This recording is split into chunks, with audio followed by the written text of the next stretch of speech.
What's up YouTube? Jason here, Morph, Mixology, Reptiles. Welcome back to the channel.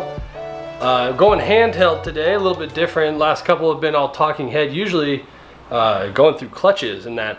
But today's video, it seems kind of rushed. I'm sorry, it is. And it's just gonna be a quick little update, kind of cruise around some things going on here in the snake room and the building and whatnot, or in my house rather.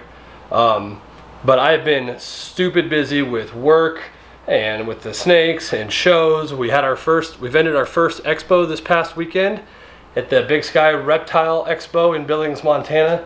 Thank you all so much, those of you that came out to say hi, visit, check out the booth. Had a lot of fun.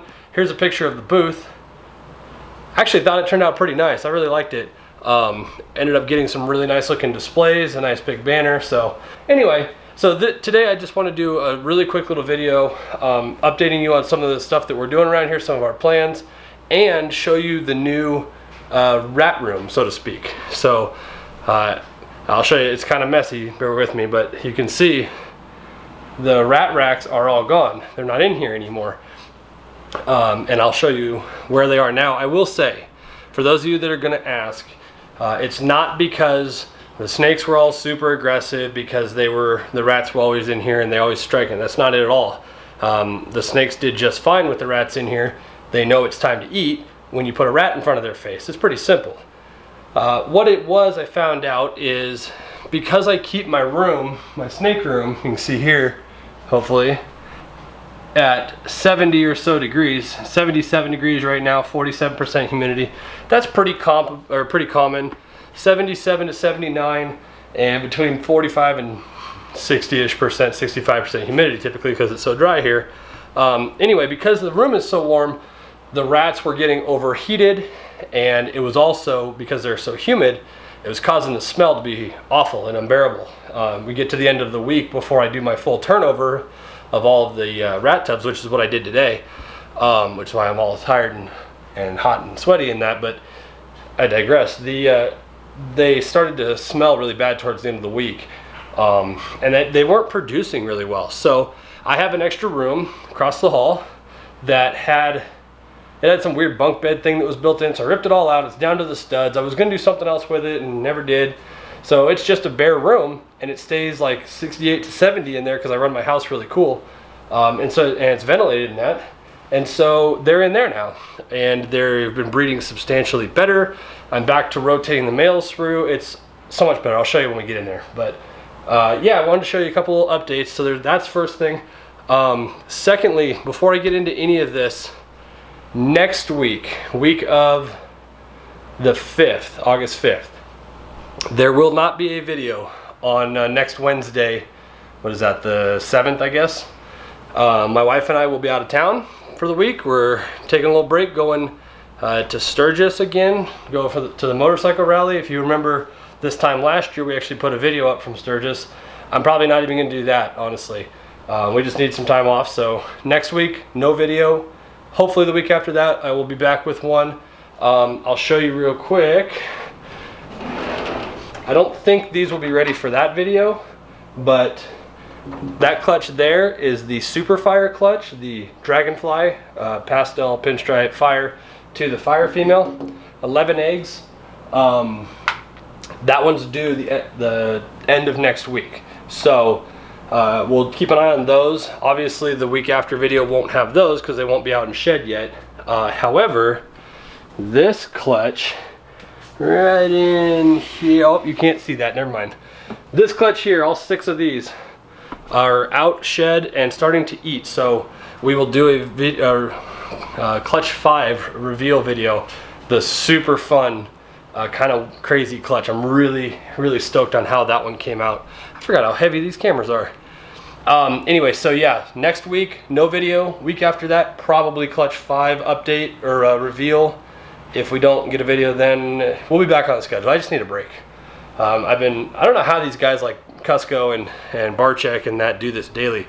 I put out a video once a week and I'm burnt out, but it's been a year and a half, so I gotta kind of pace myself and take a break. So anyway, yeah, so end of next week, Super Fires are coming. If you want Super Fire stuff, hit me up on Instagram. We got 11 eggs and there's good odds we're gonna have them.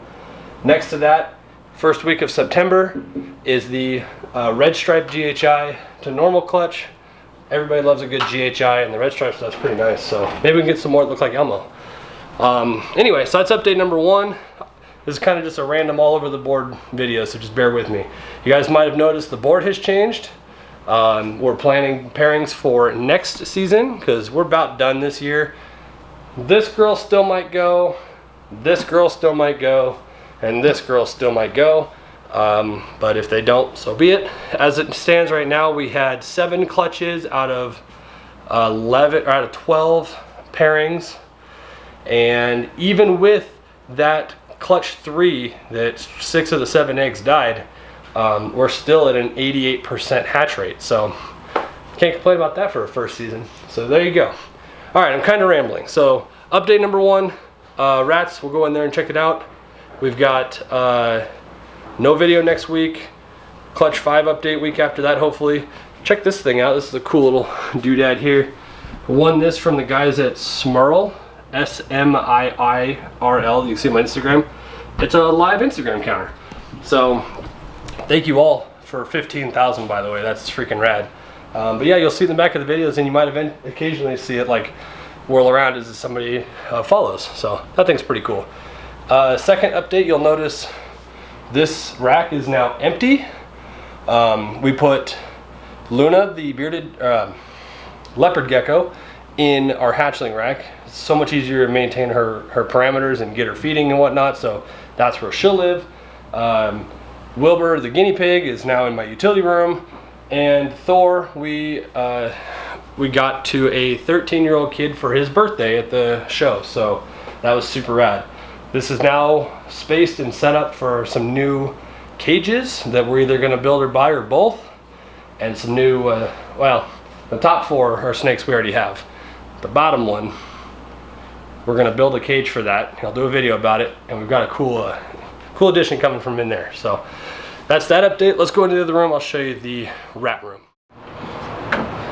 All right, it might be kind of loud in here because we've got fans and everything running, but check this out. This is the rat room now. There is still a closet here with stuff in it. Don't mind that. Eventually there's going to be doors, sliding doors on here, just like in where the incubator is in the snake room. But yeah, this thing's pretty cool, man. I'm really kind of stoked on what we got here. Actually, let me go ahead and shut that off so hopefully you can hear me.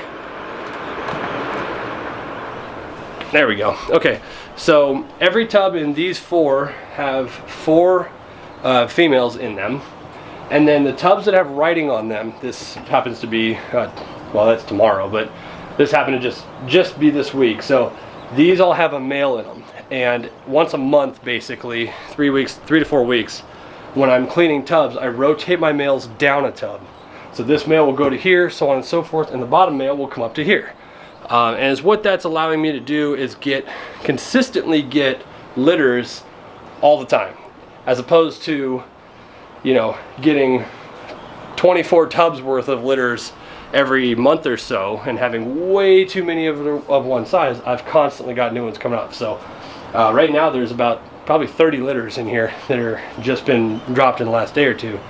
This third rack is all grow out or hold back if I need to keep it to wait until they get a little bigger to either replace breeders or to feed bigger snakes. So be it. Those all go in here. You'll notice that this one, and you can't see it, well, maybe you came back here. These are both doubled up on the screen. So you can see how it's kind of like overlapping and smaller than these, for instance. And the reason for that is I had originally put a colony of 2.12, I think, or something like that, mice in these. And the mice can get out of this kind of screen. So if you build one of my racks for mice, you need smaller screen, or you need to double it up. But I found out because they were in the same rack as the rats and literally right next to all the rats, they weren't breeding because rats are natural predators to mice. So I went ahead and took Luna's tank and made a rat colony out of it. I'm gonna get a bigger one eventually and probably mount it on the wall, so it's it'll probably go up here so it's out of the way and away from the rats. But I wanted to show you this little DIY hack. I couldn't find a glass water bottle. You gotta use glass because the rats will or the mice will chew it up. I couldn't find a glass water bottle that would fit in the mice tank. So in Morph Mixology DIY fashion, we just cut the lid. There's no gap, so they can't get out. There's a little tiny gap right here, but if you adjust the water bottle, they can't get up to here anyway. I'm not too worried about it. But yeah, I literally just cut the lid to make it fit because it was too long to be down here. So anyway, there you go. That's the new rat room. It's concrete floors, bare walls, exhaust fan. So much better for cleaning. It's much cooler in here. This one says it's 70 degrees. So, and by the way, another video to keep an eye out for. I don't know when it's going to be yet because I want to kind of do a little bit more production value behind it. Hopefully, I don't know if I will or not. But that video is going to be about these little buggers right here. The little sensor push. Some of you guys who follow me on Instagram might have seen I got a care package, i.e. yes, free, it's just how it goes, grouping or a pair of sensors from Sensor Push, and they are super awesome. Let me show you where the others are real quick and then I'll do a video about them. So this is not the review. Let me show you though. I really like these things, they're awesome. So I've got one in there in the rat room. I've got one up here on top of the racks for the room itself. I have, you might have seen it earlier, there's one in there in the middle of the incubator giving me an incubator temperature, and there's actually, if you look very closely, there's one inside of that egg tub. And the reason that one's in there, I'll talk about it more in the actual Sensor Push video. The reason that one's there is because after that clutch died, I'm trying a different tub and a different media, and so I wanted to monitor from inside if it was working. But you can see I've got, this is where the gateway is, this little Wi-Fi doodad here. That's what connects it all.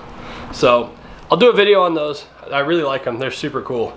But yeah, that's gonna do it for today, guys. I know, crazy, kind of random, all over the place video. Like I said, no video next week. Clutch 5 reveal, maybe the week after that. Sensor Push video coming. Clutch 6 is about to hatch. 7 will be right behind it. Maybe we've got a couple more coming, I'm not sure yet. And then updates. This project's gonna be a lot of fun, and the reason why is gonna be super cool. I'm gonna keep that kind of secret until we get there. And then obviously the rat room, and the production's way up on the rats. So yeah, hope you guys enjoyed, and I'll see you guys next week. See ya.